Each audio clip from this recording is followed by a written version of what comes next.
Dahil tapos na ang DCEU or DC Extended Universe, it's time for another toy review featuring the Zack Snyder's Justice League.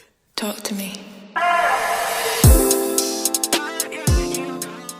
Unahin na natin si Wonder Woman from the movie sequel of Shazam! Fury of Gods. Unfortunately, wala naman lumabas na Wonder Woman from the Justice League wave.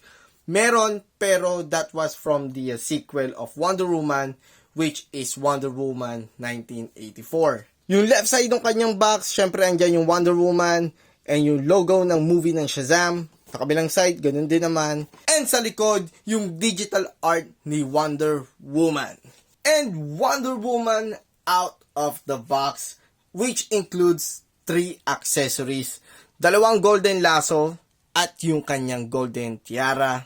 Marami nagsasabi that this figure is way better from the 1984 figure, and I have to agree with that.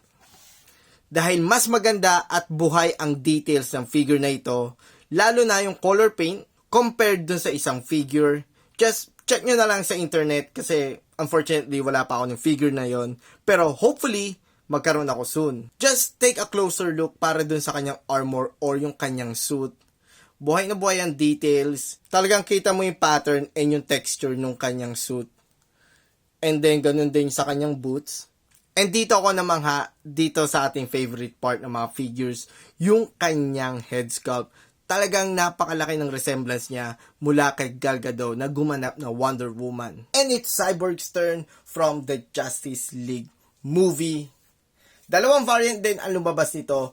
Isang unmasked, which is this figure, at yung isang may helmet. Yung kanyang side, Cyborg Justice League and yung logo ng Justice League Zack Snyder Cut. And sa likod, yung movie character poster ni Cyborg, which includes the other members of the Justice League. And Cyborg out of the box, which includes 1 alternative arm, which is this one. Na-overwhelm ako dito kay Cyborg kasi sobrang ganda ng detalye ng kanyang katawan dito and parang lahat ng kanyang body parts ay bagong mold or bagong sculpt.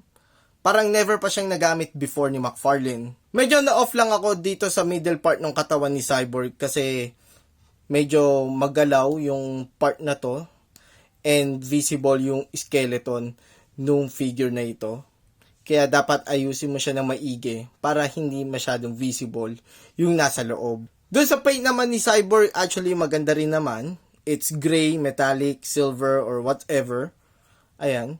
And dito sa part na to ni Cyborg, parang pinahiran lang ng pinturang ganon. And then, okay na. Yung head sculpt naman ni Cyborg dito, actually sobrang linis, sobrang pulido ng ginawa dito ni McFarlane. And talagang kita mo yung resemblance ng actor na gumanap na si Ray Fisher dito sa figure na ito. And last but not the least, Aquaman from the Justice League. And ironic din kasi siya din yung huling nagkaroon ng movie from the DCEU, which is Aquaman and the Lost Kingdom. So, technically, no pun intended. Siyempre, left side ng box, alam niyo na yan. Kabilang side, ganun din. Character movie poster ni Aquaman that includes the other members. And Aquaman out of the box, which includes his trident na hindi kasya sa kanyang kamay. Medyo nakaka-underwhelm ng konti dito si Aquaman. Although okay naman yung kanyang suit. Yes, maganda rin yung pagkaka-paint, yung pagkaka-details, talagang buhay na buhay.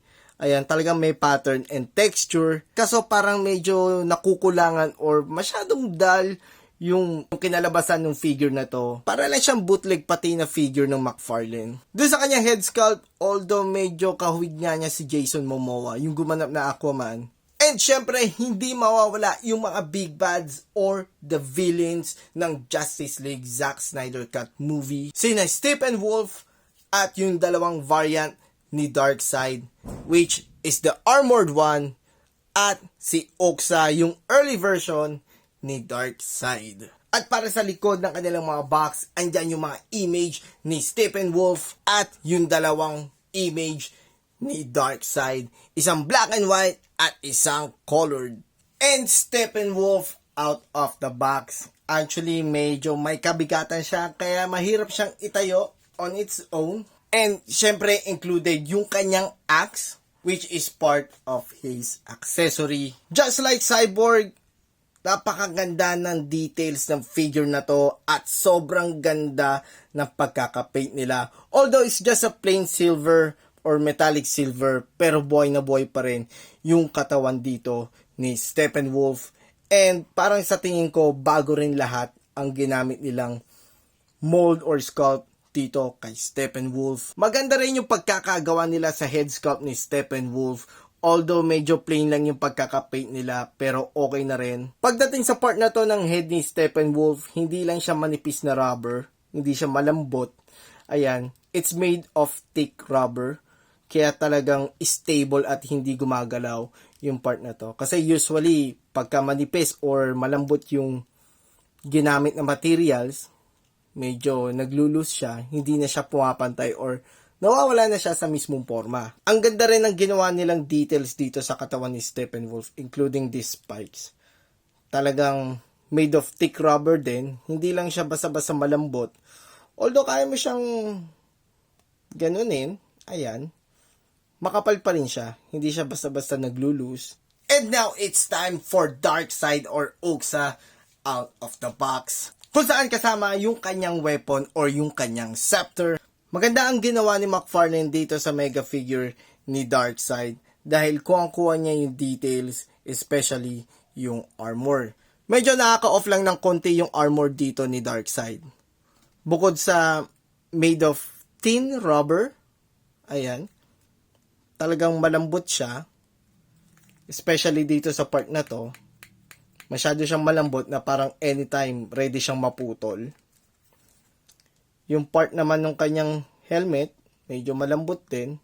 And it's made of metallic blue, which is parang medyo malayo yata dun sa movie.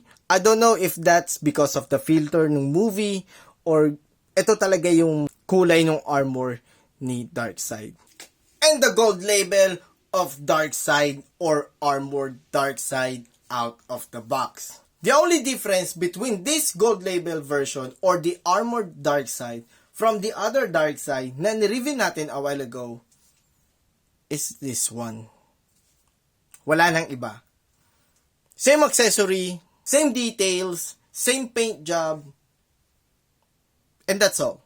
Yung part na to ng armor ni Darkseid, same materials, malambot pa rin.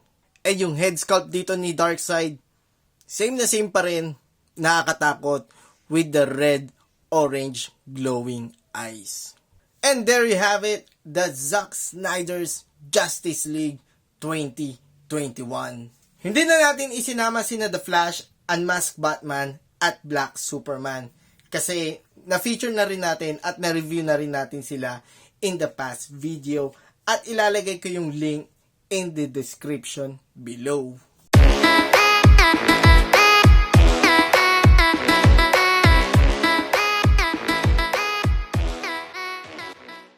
At sana real soon magkaroon din ako ng isa pang variant ni Batman.